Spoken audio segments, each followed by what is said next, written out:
दोस्तों नमस्कार। मैं दिनेश महाजन मेरे चैनल पर आप लोगों के लिए एक नया वीडियो लेकर उपस्थित हुआ हूँ। यह वीडियो किस राशि के जातकों को किस तरह के नग या रत्न धारण करने चाहिए उस विषय में है। वैसे तो इस विषय में मैंने एक वीडियो पहले भी डाला है, लेकिन उसमें पूरी जानकारी मैं दे नहीं पाया था। अतः उसके आगे की जानकारी मैं इस वीडियो में देने का पूरा प्रयास करूंगा।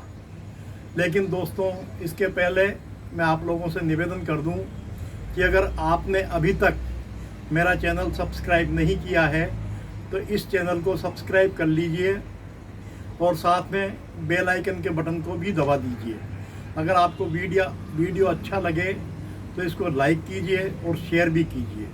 दोस्तों, चलिए वीडियो प्रारंभ करते हैं। इस वीडियो में मैं आपको या प्रत्येक राशि के जातकों को यह तरीका बताऊंगा कि नगीना या रत्न किस समय खरीदना चाहिए और अंगूठी में किस समय जड़वाना चाहिए और किस समय किस उंगली में किस वार को किस मंत्र के साथ अपने को यह रत्न धारण करना है।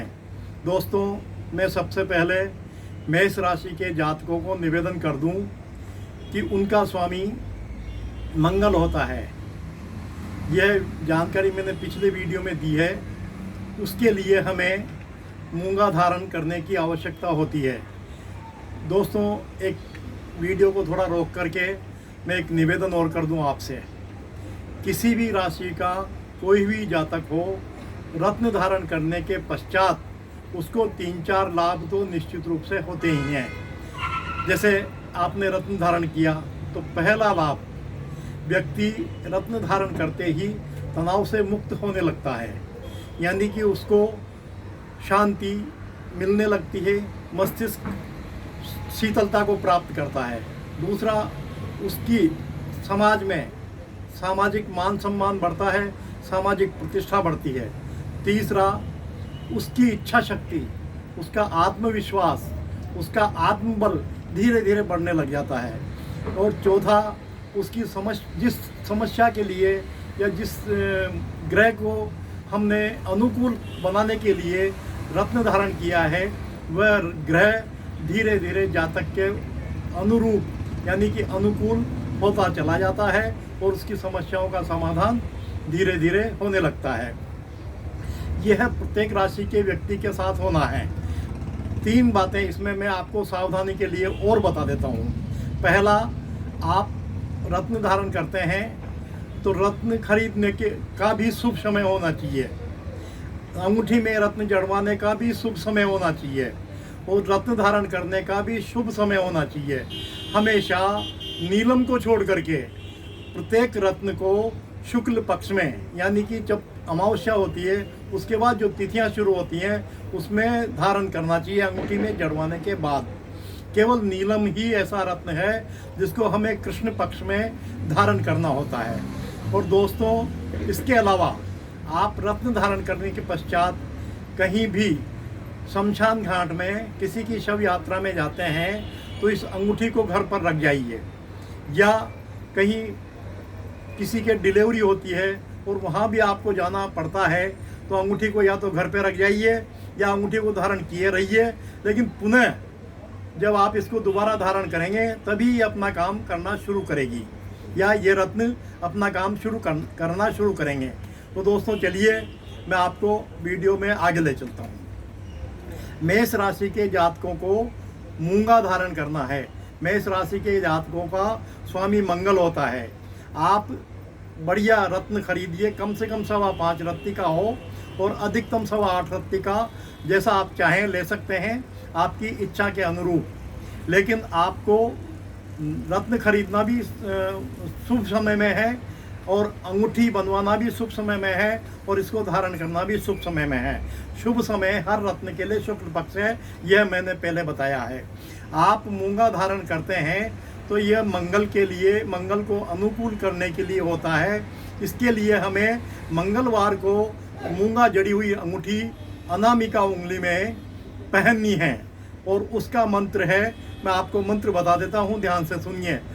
ओम, आप पहले इस अंगूठी को सामान्य जल में स्नान करवाइए, या और उसके बाद फिर कच्चे दूध में स्नान करवाइए।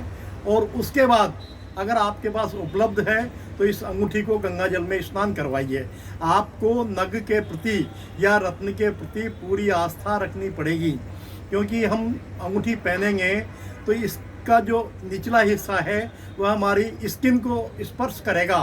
तब इसमें से जो तरंगें निकलती हैं, जो वाइब्रेशंस निकलती हैं, वो हमारे शरीर में हमारे अनुकूल जाएंगी और हमें प्रभावित करेंगी। इसलिए आपको इसके हर नग के प्रति, हर राशि के जातक को श्रद्धा रखनी ही होगी।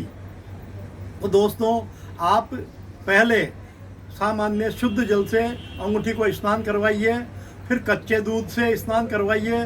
दूध गाय का हो तो सर्वश्रेष्ठ है। उसके बाद इसको गंगा जल से अगर उपलब्ध हो तो स्नान करवाइए। और आप इस समय में, इस दौरान मंत्र बोलते जाइए। यह मंत्र मैं आपको बता रहा हूँ, ये मंगल देव का मंत्र है। ओम क्रांग क्रीं क्रों स भोम भोमाय नमः। आप मंत्र ध्यान से सुन लें। ओम क्रांग क्रीं क्रों सह भोमाय नमः। ये सारी क्रियाएं करते समय, स्नान करवाते समय आप मंत्र को लगातार बोलते चलिए। मन ही मन में बोलें या थोड़ा जोर से उच्चारण कर लें। जब आप अंगूठी धारण कर चुके हो तब मंत्र बंद कर सकते हैं। यह मैंने मेष राशि वाले की जातकों के लिए जानकारी दे दी। अब इसके बाद आती है सेकंड नंबर की वृष राशि। वृष राशि का स्वामी शुक्र होता है। उसके लिए हमें हीरा धारण करना है, वह चांदी की अंगूठी में धारण करना है। और उसको भी हमें अनामिका उंगली में ही धारण करना है। आप इसके लिए विधि वही रहेगी सारी, खरीदने की, पहनने की, जड़वाने की और पहनने के पहले मंत्र उच्चारण की। इसका मंत्र अलग से मैं आपको बता देता हूँ। शुक्रदेव का मंत्र है, आपको सारे कार्यक्रम के अंतर्गत मंत्र उच्चारण करना है। ओम द्रांग द्रींग द्रोंग सह शुक्रदेवाय नमः। यह हमारे शुक्र देवता का मंत्र हो गया। और आप इसके साथ हीरा धारण कर सकते हैं, हीरे जड़ित अंगूठी धारण कर सकते हैं। तीसरी राशि है मिथुन। इसका स्वामी होता है बुध। बुध के लिए हमें पन्ना धारण करना है, सोने की अंगूठी में बनवाकर उसको कनिष्ठ का उंगली में धारण करना है। और उसके लिए क्रिया सारी वही है। मंत्र उच्चारण मैं आपको बता देता हूँ। ओम ब्रांग ब्रींग ब्रोंग सह बुद्ध देवाय नमः। इस मंत्र का उच्चारण लगातार करते रहना है और अंगूठी पहनने के बाद आप मंत्र उच्चारण बंद कर सकते हैं। चौथी राशि कर्क राशि। कर्क राशि का स्वामी चंद्रमा होता है। चंद्रमा को अनुकूल करने के लिए हमें मोती पहनना चाहिए। मोती जड़ित अंगूठी भी हमें कनिष्ठ का उंगली में ही पहननी है, क्योंकि चंद्रमा का स्थान ये होता है चंद्र पर्वत, इसलिए ये बुध के नज़दीक है। तो चंद्रमा को अनुकूल बनाने के लिए हीरा जो मोती होता है उसकी अंगूठी भी हमें कनिष्ठ का उंगली में ही धारण करनी चाहिए। और उसके लिए मैं आपको मंत्र बता देता हूँ। ओम श्रांग श्रीं श्रों सह चंद्रदेवाय नमः। ये मंत्र भी आपको लगातार सारी विधि करने तक उच्चारण करते रहना है। पांचवी राशि है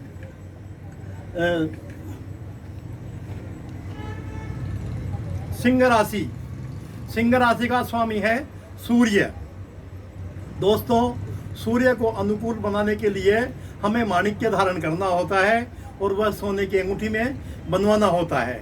सारी चीज़ें मैंने सबको समान रूप से जो बताई हैं वो तो सब पर लागू होती हैं।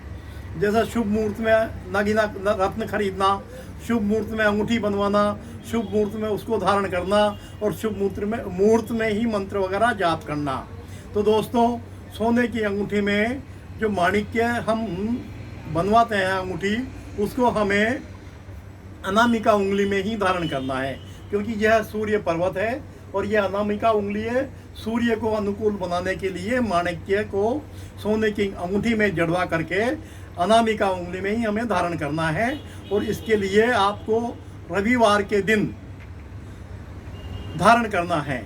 इस दोस्तों में भूलवश कुछ भूल गया, चंद्रमा को अनुकूल बनाने के लिए आपको जो अंगूठी पहननी है वह सोमवार के दिन पहननी है। और शुक्रदेव को अनुकूल बनाने के लिए जो हीरा जड़ित अंगूठी पहननी है वह आपको शुक्रवार के दिन पहननी है। और माणिक्य जड़ित अंगूठी सूर्य को अनुकूल बनाने के लिए जो पहननी है वो रविवार के दिन पहननी है। और उसका मंत्र मैं आपको बता देता हूँ, आप ध्यान से सुनिए, मंत्रों का उच्चारण सही करिए। एक शब्द भी अगर आप गलत बोलेंगे तो थोड़ा सा इसका प्रभाव गलत हो सकता है। मंत्र सुन लीजिए। ओम ह्रीं घृणी सूर्य आदित्य श्रीं। ओम ह्रीं घृणी सूर्य आदित्य श्रीं। इस मंत्र का आप अंगूठी को स्नान करवाने से और अंगूठी धारण करने तक बराबर उच्चारण करते रहिए। दोस्तों, इसके बाद आती है कन्या राशि। कन्या राशि का स्वामी भी बुध होता है, तो इसको भी हमें कनिष्ठ का उंगली में धारण करना है, पन्ना धारण करना है। पन्ने को सोने की अंगूठी में बनवाना है और कनिष्ठ का उंगली में धारण करना है बुधवार के दिन। और वही मंत्र है बुद्ध देव का, ओम ब्रांग ब्रींग ब्रोंग स बुद्ध देवाय नमः। विधि सब बिल्कुल समान रूप से चलेगी, मंत्र अलग अलग हैं, धारण करने के वार अलग हैं। समय शुभ होना चाहिए, शुभ मुहूर्त होना चाहिए और शुभ चौगड़िया या शुभ लग्न होना चाहिए। उसके बाद 7वीं राशि है सिंह राशि। सिंह राशि के स्वामी भी सूर्य होते हैं। तुला राशि, तुला राशि के स्वामी शुक्र देव होते हैं। और तुला राशि के जातकों को भी शुक्र के लिए हीरा जड़ित अंगूठी धारण करनी है और शुक्रवार के दिन धारण करनी है। और शुक्र देवता का मंत्र बोलते हुए यह सब धारण करना है। उनके लिए मैं आपको मंत्र बता देता हूँ। ओम द्रांग द्रींग द्रोंग सह शुक्र देवाय नमः। यह मंत्र शुक्र देवता का है। आप पूरे विधि विधान से अगर रत्न जड़ित अंगूठी धारण करेंगे तो दोस्तों आपके जीवन में जो इसका चमत्कार देखेंगे तो आपको निश्चित रूप से विश्वास नहीं होगा। इसलिए दोस्तों, आप रत्न के प्रति अपनी पूरी आस्था रखिए, पूरे विश्वास और शुभ मुहूर्त में इनको धारण कीजिए।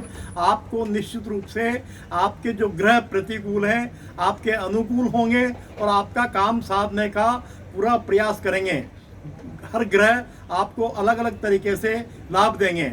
आगे मैं आपको यह भी बताऊंगा कि किस रत्न के साथ कौन से रत्न धारण नहीं करने चाहिए और किस रत्न के धारण करने से कौन सी बीमारी ठीक होती है, यह भी मैं जानकारी आपको आगे दूंगा। इसके बाद हम चलते हैं तुला राशि के बाद वृश्चिक राशि, जिसका स्वामी होता है मंगल। मंगल के लिए हमें मूंगा धारण करना है और वही अनामिका उंगली में धारण करना है। तो दोस्तों, इसका मंत्र भी आप देख लें। वृश्चिक राशि वाले अनामिका उंगली में धारण करना है। ओम क्रांग क्रीं क्रोंग स भौमाय नमः। मंगल देवता का मंत्र है ओम क्रांग क्रीं क्रोंग स भौमाय नमः। सभी राशि के जातकों को अंगूठी बनवाने के बाद पहले शुद्ध पानी में स्नान करवाना है, उसके पश्चात कच्चे दूध में स्नान करवाना है, उसके पश्चात अगर उपलब्ध हो तो गंगा जल में स्नान करवाना है, अन्यथा सामान्य जल से आप स्नान करवाइए। मंत्रोच्चारण करते रहिए और अंगूठी अपनी उंगली में जो निश्चित अंगुली है उसमें धारण कर लीजिए। उसके बाद वृश्चिक राशि के बाद आती है धनु राशि। धनु राशि के स्वामी है गुरु। धनु राशि के स्वामी है गुरु। गुरु के लिए आपको पीला पुखराज पहनना है। पुखराज के लिए आपको सोने की धातु का उपयोग करना है। गुरुवार के दिन यह राशि जो धनु राशि वाले हैं पुखराज जड़ी हुई सोने की अंगूठी हमें गुरुवार के दिन धारण करनी है। और वही विधि है, विधि वही है, सामान्य जल से आप स्नान करवाइए, कच्चे दूध से स्नान करवाइए, गंगा जल उपलब्ध हो तो गंगा जल से स्नान करवाइए, अन्यथा सामान्य जल से स्नान करवाइए। इस दौरान आप गुरु के लिए, गुरु ग्रह को अनुकूल करने के लिए निम्न मंत्र, जो मैं मंत्र बता रहा हूँ, उसका उच्चारण लगातार करते रहिए। यह मंत्र गुरुदेव का है, ओम ग्रां ग्रीं ग्रों सह गुरुवे नमः। मंत्र एक बार और सुन लें, ओम ग्रां ग्रीं ग्रों सह गुरुवे नमः। तो ये धनु राशि वाले हो गए। इसके बाद मैं लेता हूँ 10वें नंबर की राशि मकर। मकर राशि के स्वामी होते हैं शनि। मकर राशि के स्वामी शनि, शनि देव को प्रसन्न करने के लिए या शनि देव को अपने अनुकूल बनाने के लिए हमें नीलम धारण करना चाहिए। और नीलम धारण करना है, नीलम की अंगूठी बनवानी है। केवल नीलम ही ऐसा नग है जिसको हमें कृष्ण पक्ष में धारण करना है और लोहे की अंगूठी में इस नग को जड़वाना है। और शनिवार के दिन मकर राशि के जातकों को शनिवार के दिन नीलम जड़ी लोहे की अंगूठी शनिवार के दिन जो मैं मंत्र बता रहा हूँ उसके साथ उसको उच्चारण करते हुए विधि विधान से धारण करना है। तो दोस्तों आप ध्यान से मंत्र सुन लीजिए। शनि देव को प्रसन्न करने के लिए मंत्र होता है, ओम प्रांग प्रीं प्रों सह शनेश्चराय नमः। शनेश्चराय नमः। आप इस मंत्र का लगातार उच्चारण करते रहिए और अपना विधि विधान करते रहिए और इसके बाद आप अंगूठी को धारण कर लीजिए। दोस्तों एक निवेदन और कर दूं मैं, शनि देव को प्रसन्न करने के लिए अगर आप चाहें तो इसके सहयोग के लिए, नीलम के सहयोग के लिए, या आपको नीलम सूट नहीं करता हो तो उसके लिए आप काले घोड़े की नाड़ की जो अंगूठी मैंने पहन रखी है आप देख लें, इस तरह की अंगूठी भी अगर आप करेंगे धारण तो ये शनिवार को करना है और मध्यमा उंगली में करना है, बीच की उंगली में। ये शनि पर्वत है, ये शनि की उंगली है, इसमें हमें धारण करना है नीलम जड़ित अंगूठी। अगर आपको नीलम सूट नहीं करता हो, मैंने पिछले वीडियो में बताया है कि नीलम को आपको कोई इंजेक्शन जैसे रिएक्शन करता है ना, वैसे नीलम भी रिएक्शन करता है। तो दोस्तों नीलम का परीक्षण कर लीजिए, प्रयोग कर लीजिए 24 घंटे, उसके बाद आपको अंगूठी बनवा करके दोबारा बाद में धारण कीजिए। और अगर आपको नीलम सूट नहीं करता हो तो उसके विकल्प के रूप में आप काले घोड़े की नाल की अंगूठी बनवा करके यह भी इसी विधि से इसी मंत्र के साथ धारण कर सकते हैं। अब इसके बाद आता है कुंभ राशि। कुंभ राशि के स्वामी भी शनि होते हैं और कुंभ राशि के जातकों को भी नीलम धारण करना चाहिए, शनिवार के दिन धारण करना चाहिए। नीलम को लोहे की अंगूठी में बनवाइए, शनिवार के दिन धारण कीजिए। शुभ मुहूर्त में नग खरीदिए, रत्न खरीदिए, शुभ मुहूर्त में ही अंगूठी बनवाइए और शुभ मुहूर्त में ही इसको धारण कीजिए। दोस्तों मंत्र आपको भी मैं बता देता हूँ, शनि देव को अनुकूल बनाने के लिए जो मंत्र है वह है ओम प्रांग प्रीं प्रों सह शनेश्चराय नमः। यह मंत्र आपको पूरे पूजा अंगूठी की जो पूजा करनी है विधि विधान से उस समय तक लगातार इस मंत्र को आप उच्चारित करते रहिए। मन में कीजिए या थोड़ा जोर से कर लीजिए और जब आप अंगूठी धारण कर लें तो उसके बाद आप इस मंत्र का उच्चारण समाप्त कर सकते हैं। दोस्तों प्रयास ये करें कि बाद में जब आप शुद्ध जल से अंगूठी को स्नान करवाते हैं, अगर उसके बजाय उसके स्थान पर आपको गंगा जल मिल जाए तो सर्वोत्तम है। इसके बाद आती है मीन राशि, 12वीं राशि। तो दोस्तों मीन राशि के स्वामी भी गुरुदेव होते हैं। मीन राशि के जातकों को भी पीला पुखराज धारण करना है। पीला पुखराज सोने की अंगूठी में बनवाना है, सोने की अंगूठी बनवाना है, उसमें जड़वाना है। और गुरुवार के दिन जो मैं मंत्र बता रहा हूँ उसके साथ स्नान वगैरह करवा करके गुरुवार के दिन शुभ मुहूर्त में धारण करना है। तो दोस्तों आप गुरु ग्रह के वो मंत्र देख लीजिए, ध्यान से सुनिए। ओम ग्रां ग्रीं ग्रों सह गुरुवे नमः। इस मंत्र का लगातार उच्चारण करते हुए अंगूठी को स्नान करवाइए। कच्चे दूध पहले सामान्य जल से, कच्चे दूध से, फिर गंगा जल से या सामान्य जल से, और अंगूठी धारण कर लीजिए। दोस्तों, अगर आपको मेरा वीडियो अच्छा लगा हो तो आप इसे लाइक कीजिए, शेयर कीजिए। दोस्तों, एक निवेदन और, इसके बाद अगले वीडियो में मैं आपको इन रत्नों के द्वारा आप किस बीमारी से निजात पा सकते हैं, किस बीमारी से छुटकारा पा सकते हैं, किस बीमारी को इस नक को पहनने से किस बीमारी को दूर किया जा सकता है, और इनके जो विरोधी ग्रह होते हैं। जैसे दोस्तों, एक सामान्य जानकारी मैं इसी वीडियो में दे देता हूँ आपको कि 9 ग्रह हैं: सूर्य, चंद्रमा, मंगल, बुध, गुरु, शुक्र, शनि, राहु और केतु। इन ग्रहों में भी आपसी वैमनस्यता, दुश्मनी और दोस्ती होती है। हम इन 9 ग्रहों को 2 ग्रुप में रख सकते हैं। पहला ग्रुप है देव ग्रुप, यानी कि देवग्रह। उस ग्रुप में जो देवग्रह हैं उनमें हम लेते हैं सूर्य, चंद्रमा, मंगल और गुरु। दूसरा जो है पापी ग्रह या क्रूर ग्रह जिनको हम कह सकते हैं, उसमें है शुक्र, शनि, राहु और केतु। तो जो दूसरे क्रूर ग्रह हैं, दूसरे ग्रुप के ग्रह, उनका जो नग है, और इधर जो देवग्रह हैं उनके जो रत्न हैं या उनके रत्न, इनको आप साथ साथ कभी मत पहनिए।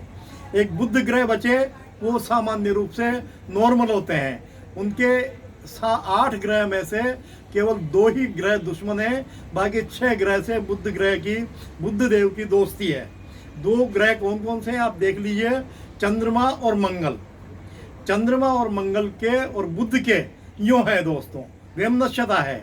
बुध के दुश्मन ग्रह केवल 2 देवगुरु हैं, 2 देव ग्रह हैं, चंद्रमा और मंगल। बाकी सूर्य, गुरु, शुक्र, शनि, राहु और केतु ये बुध के मित्र ग्रह हैं। तो दोस्तों, जो रत्न मैंने बताए हैं अलग अलग ग्रह के, आपको इनको आपसी वैमनस्यता वाले ग्रहों के रत्नों को एक साथ कभी भी धारण नहीं करना है। और दोस्तों, आप इस बात को अगर नहीं करेंगे तो आपको उसके उल्टे परिणाम भी मिल सकते हैं। इसलिए मैं क्षमा चाहता हूँ, आप इन चीज़ों से अवश्य बचें। दोस्तों, मैं अब अपना वीडियो समाप्त करता हूँ। अगर आपको वीडियो पसंद आए तो आप इसको शेयर कीजिए, लाइक कीजिए। धन्यवाद, नमस्कार।